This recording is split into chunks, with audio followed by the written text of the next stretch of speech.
two-time world champion, a boxer turned bare-knuckle fighter, and Ultimate Boxer director, Paulie Malignaggi. And a former boxer turned one of the world's best trainers. Please welcome Dave Coldwell. Thank you. Welcome, guys. Ben, I'm going to start with you straight away. Tell us, what are we announcing today? Today, after 2 shows, we're announcing Ultimate Boxer will now be live on BT Sport for the foreseeable future. The next year we've got 5 shows, so very exciting times, big platform, amazing for the fighters as well. Steve, representing BT Sports here today. Why Ultimate Boxer? Why are you excited about it too? First of all, we really like the format. I think it's a really exciting format for television, and that's the key thing. TV companies around the world are always looking for good formats for television. What existing sport can you take and change into a great TV format? A great example has been T20 cricket. If you look at the success of that over in the entire world now, that's been a hugely successful event. So we're really impressed with what Ben's done to date with the format. I love that idea of you have an event, there's 8 boxers, 4 boxers, a final, it gets settled in one night. You know exactly what's coming. The attending public can really get behind the event. So I think as a TV format, it's got a huge amount of potential. Ben, Steve's mentioned the format there and the importance of it. It's like a World Cup final. Walk us through why it's so unique. Yeah, it's unique because I think everyone understands it. Whether you're a casual sports fan or you're a boxing purist, everyone gets it. But for us, I think it's more than the format as well. We're an entertainment business. We're an entertainment brand, and we just want to make it as entertaining as possible for a bigger audience than perhaps the more traditional shows reach. And so I think that's the exciting part. And having BT Sport, having their YouTube channel, having BoxNation, we kind of cover a lot of audiences, and it's a format that understood by everyone. Paulie, how does that change the fan experience? Oh, it changes it tremendously. You're used to watching boxing in a conventional fashion. You know, you're used to watching boxing. You know, you have your undercards and you have your main event, and you look forward to all that. I think on a fight night like this, you know, you have obviously the entertainment value. You have the performers. You have a young hip crowd that's more towards what we're geared to. You know, changing the generational gap and making our crowds a little younger. And also, you know, the entertainment itself. You don't know who the main event is going to be because you don't know how the tournament is going to shape up. We've tried to seed fighters, and we have kind of our in our head, okay, this might be the final, this might be the final, and so far, you know, you get a lot of surprises because that's what you get in a short 3-round fight. You know, you just don't know who can win, and you've got all these fighters that are hungry because they're all in the prospect stages of their careers. You know, there's different things that are expected of all of them, but some of them have a higher expectation. Some of them there's lower expectations, but the fact of the matter remains, when you still have a good record and you still have something to fight for, you don't care about expectations. You still believe 100% in yourself. So all these fighters, they believe 100% in themselves, and to put them together just for 3 rounds in an advancing tournament, you get a lot of explosiveness. So that changes the fan experience in that you get a lot of excitement every single round. Anything could happen. There's no feel-out process. You've got to get to work. What's the pull, Dave, for the fighters? Why would they want to be part of this? Because it's the next generation. You know, these young fighters, it gives an opportunity on a big platform, on a major platform. The excitement that Paul is talking about. You know, you're not talking about people going in there and waiting, watching how a fight unfolds, 6, 8, 10, 12 rounds, seeing the game plans and things like that. In Ultimate Boxer, it's 3 rounds. You've got 3 rounds to go out there. And in one night, you can go from being a complete unknown in this sport to making a name, and having people talk about you. You know, we've got somebody here that's made a name on the Ultimate Boxer before. Shakan Peters. Before that night, I'd never seen him box. After that night, I'm watching, I'm thinking, wow, this kid's good. And from then on, you're going to pick up on him and you're going to follow his career. You know, see what he does, where he goes from there. And every one of these guys that goes into this tournament has that opportunity of doing that. And that's the pull, that's the draw. Because it's kind of like a shortcut. You don't have to go through the big process of trying to make a name, trying to get a promotional deal with somebody. If you don't get a promotional deal with one of the big guys, you're struggling on ticket deals. This is your shortcut to get to the top. And the platform now with BT just makes it that much more tremendous. You know, you've got so many more eyes on you, and you've got so much more at stake. You know, it really is a shortcut all the more now, as Dave is saying. Ben, I can see why BT would have wanted to be in on this. Why did you choose BT? when we first started, what kind of led us into Ultimate Boxer was just seeing how many fighters there were without opportunity. Obviously, it doesn't make sense for the big promoters to give more than a handful of fighters opportunities. They're building them as commercial brands. And so we had friends that were boxers, unbeaten fighters, very talented, throughout all the weight divisions, and they just couldn't, it didn't matter what they did, unless they fell in the right hands or the right trainer or the right promoter, they couldn't really move, and they were fighting a few times a year. And so that's how it came about. And so to do that, we had to create a brand that would bring in the audiences regardless of the commercial value of the fighters. And so BT, it's about the biggest platform.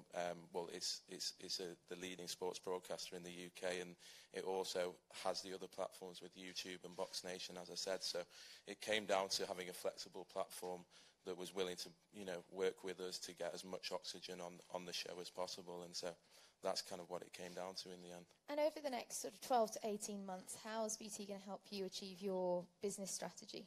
I think for us, we really want to help the British scene. It's booming as it is, but there's so many fighters in every weight division. In the middleweight division that we've got coming up, that is looking very competitive. We could have filled it about 4 times over, and so the focus is to get into the British market. We don't feel like we're competing with any kind of other promoter, and so focus is to get into the British market. I think BT helped massively with that, and then we'll see what happens from there. Steve, for your viewers, what's unique coming out of this format, and what's exciting for them? I think what I'd add to with what Ben has just said is that I think what we're doing here with Ultimate Boxer is really complementary to what we're doing in boxing already. So we've had some great shows already on BT Sport. We've not really been in the boxing game terribly long, but we've had 3 major pay-per-view events in the last sort of 6 months. Golovkin, Canelo, Fury, Wilder, and a fantastic fight between Frampton and Warrington. So we've set a pretty high bar already. We think what Ben's bringing to the table is really complementary. I love the idea of boxing on a Friday night for a start. I think the traditional date has always been Saturday, but I think you can really do something with Friday nights. That's been proven in other sports. Sports can work really well on a Friday night. So I think that's something we absolutely want to get behind. And also we have a huge amount of boxing assets already. We have a really great digital team that do a huge amount in that space in terms of what they do behind the promotions of all of our boxers. So we can work really well with Ben on that side of things. And what I love about this thing, it's the drama of it. To my mind, every Friday night is a little bit like a Rocky film. Somebody comes from nowhere and is suddenly a really big name in the space of one night. I think that's fantastic. I think that's a real TV experience. Paulie, you already mentioned the show business factor. The fight game's no longer just a fight game. The entertainment factor is a big part of it. How does this tick that entertainment box? Well, it takes it in that obviously you got to have a base product that's entertaining. So you can take all the other boxes, but if you don't have a base product that's entertaining, you're not going to be able to do anything with it. So I think the base, first of all, is very entertaining because again, you got not just fighters, you got hungry fighters, and when you match up hungry fighters in short fights, you're going to get a lot of action, a lot of explosive action. They know what's on the line each and every fight. There's 9 minutes of action, and you've got to make it all happen in these 9 minutes. Otherwise, you're eliminated right away. And the experience is over for you just like that. So you've got the base is your entertainment value itself of the fights. And then, of course, you have the other entertainment value where, again, like I said, we're geared more towards bringing in that youthful generation, bringing in entertainers, bringing in the experience of a night out. It's not just about, the fight night. The fights are a part of a grand scheme of things. It's a part of a grand night out, an entertaining night out, a young, hip crowd. We want to attract that kind of thing. We want to make it a sort of a red carpet event, without the red carpet maybe, but with a sort of a red carpet event, an event that you want to be at and you want to experience, not just for fight night, but also for a night of being out. Dave, would you have fought on a card like this, on a tournament like this, and how would it have affected you when you started climbing the rankings? Well, I don't know if I'd be good enough to fight in a tournament like this, to be honest. No, I'd have loved to. I'd love to have done it. I think any young fighters coming through, like I said, you wanted to make a name. It's the razzmatazz. Boxing's about razzmatazz these days. You can't just be a good fighter. You've got to have that little bit of extra dimension to yourself. You've got to be able to put yourself out. You've got to be able to communicate with the fans. And on an event like this, where you've got a different crowd in, yes, you will still get a lot of boxing fans, a lot of hardcore boxing fans that love boxing or go and watch boxing anywhere. But then what the Ultimate Boxer franchise is doing is it's pulling in people that wouldn't normally go and watch boxing, wouldn't normally tune into boxing. because it's something different, because you've got that 3 rounds of mayhem. That's what people ultimately want to see. And to the fighters, I would say, don't go in there overthinking, because when we've had these sort of tournaments in the past and you get names that are going in there, they overthink it, and the fights aren't that very good. Fans want to see the good fights, and you've got 3 rounds to implement excitement and some of your ability, but your desire and how much you want it. If you want it, it's all there for you. I would have loved to have given this a go, Because of the 3 rounds, the speed and the nature of the knockouts, we're seeing more explosive fighting, more of an explosive first round, a higher rating of having knockouts, a more chaotic fighting as well. Does the training for this change? Yeah, you would change your training because if you're we have seen before where there's been a couple of fights. I think on the last one there was a couple of favourites were guys that had boxed at English title levels and 10-round distance levels. It's completely different to fighting for 3 rounds. You have to be clever, you have to be smart, because you can't go in there reckless and just take shots for the sake of it, because it doesn't matter if it's 10 rounds or 3 rounds. If you're taking shots on the chin into the body, it's going to tire you out, it's going to wear you out. But then you've also got to think about you've only got those 3 rounds, but then you've got the next round on the same night. You've got to go on again. So how many fighters do we see where we have a great fight and then they're absolutely shattered for the next one? Or maybe they get through the next one and that's still a good fight, but then the final, by the time it gets to the final. So there's a lot of things that they have to take into account for this one night of boxing. Paulie, we've been talking about the change in the boxing industry. How much change have you seen, and how does this format favour the change? I think everybody's always looking for the next big thing. I think that's in any business. You're trying to evolve and try to make the next big thing, come up with the next big idea in the grand scheme of things. And I think this is sort of the big idea for the moment. I think this is the moment where you can kind of see how this evolves and this changes things, and I think people are responding to it very well. I think the BT deal we have now, I think is a great example of that. It's getting a great response. People want to see it, and the mainstream media networks are starting to really take that into account, because they are seeing that there's a fan response from this. So I think the more fan response you get, I think that really dictates the market, and that dictates the way things evolve and change in the industry. So Ben, it sounds like this is the next big thing. When can we watch it? When does it begin? So we start in London at the O2 again on the May the 10th in the middleweight division. It's really, really competitive, really looking forward to it. That'll be on BT on Friday night, May the 10th. And so, tickets, shameless plug, but tickets do go on sale on Wednesday. And so sign up now, and first of 5 shows. That'll be on BT Live and multi-platform as well, Steve. Where can we watch it all? It will be on our platform. It will also be simulcast on the BoxNation platform, and it will also be on our YouTube channel. Gentlemen, thank you very, very much. Please give them a massive round of applause. We'll swap over. Thank you. If I can ask you. Thank you very much. I'd like to introduce you now to 4 of our athletes. We're going to have a quick chat to them. Shakan Pitters, Grant Dennis, and 3 of our athletes, actually. Derek Oazy, if you could please join me. Shakan, take a seat. And a mic.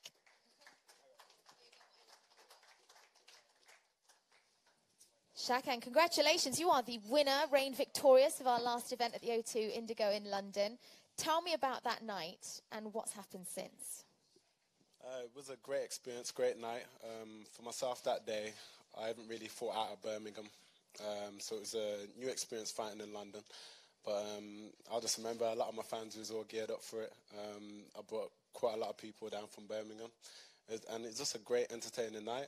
When I got there, the staff and everyone, even at Ultimate Boxer, was very welcoming.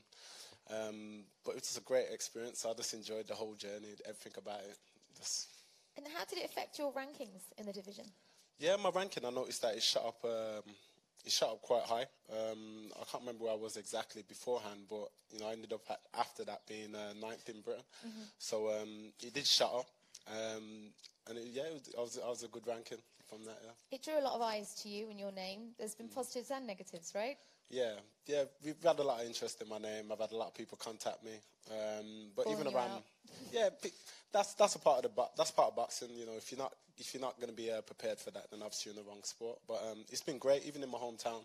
I've had a lot of interest, and not just my hometown, around the UK and other places. People are constantly messaging me on Twitter or my Instagram or anything like that. And it's just humbling to just see the response that a lot of people have given me from it. It's been great. Thank you. Grant, you are one of our more experienced fighters, fighting in Ultimate Boxer 3. Yep. Could this format be too fast, perhaps? No, not for me personally. I'm quite a quick starter in fights anyway, and I try to implement what I do quite quickly. The format for me is great, do you know what I'm saying? And it will definitely, on the night, my experience, going over 10 rounds, etc., will tell, because from them, that round 1 to 10, I'm always explosive anyway, do you know what I'm saying? So it's just gonna be over a little bit quicker than I'm used to. That's it. So you're saying it favours your style, Absolutely. but why else did you want to be part of Ultimate Boxer? Obviously the profile. Yeah, I've been pro now for like 4 years, and you know, I've fought for the English title, won the Southern Area title after 7 fights, sorry. And the profile and live on BT Sport, the world watching is definitely something that favours guys that are on ticket deals and aren't with the big promoters. So it's just it's a great opportunity. Thank you. Derek, you will be fighting at Ultimate Boxer 3. By what some people may appear as a contrast, you're also a preacher. Yeah. You must have been asked quite a few intriguing questions. Yeah, I get asked about it a lot.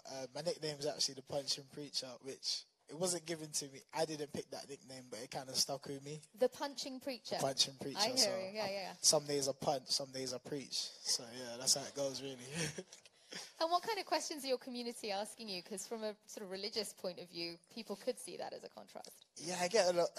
It's an interesting contrast. Obviously, I understand that it's not usual. It's you know, it's quite out of the box. I get a lot of questions about, you know, do I live a double life? Like 1 second I pray for people in church on a Sunday, next minute I'm trying to punch someone in the face.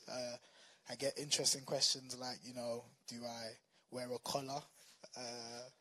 Do I have interest in training gear? Like, do I train in black and white? Because, you know, but it's all fun and games, man. It's good, man. It's a part of me. It's who I am. Do you know what I mean? So I can't run away from it. So I embrace it. And do you see a link there for you with the discipline and respect that's in fight sports to your work? Yeah, 100%. I think the main thing for me is, you know, the main thing I'm always trying to get across is that, you know, boxing is my profession. That's my career.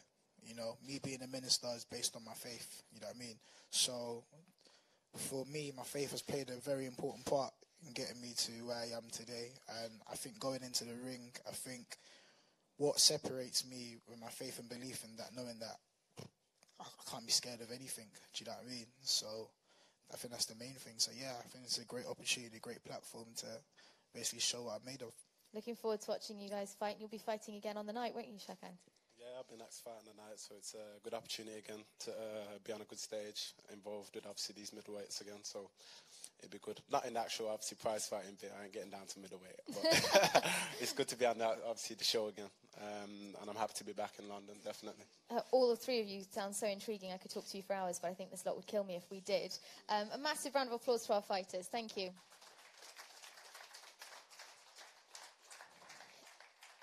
Now, if you three stay on stage and the other fighters please join us, we're going to have a photo opportunity. And if our four here could join us as well. Thank you.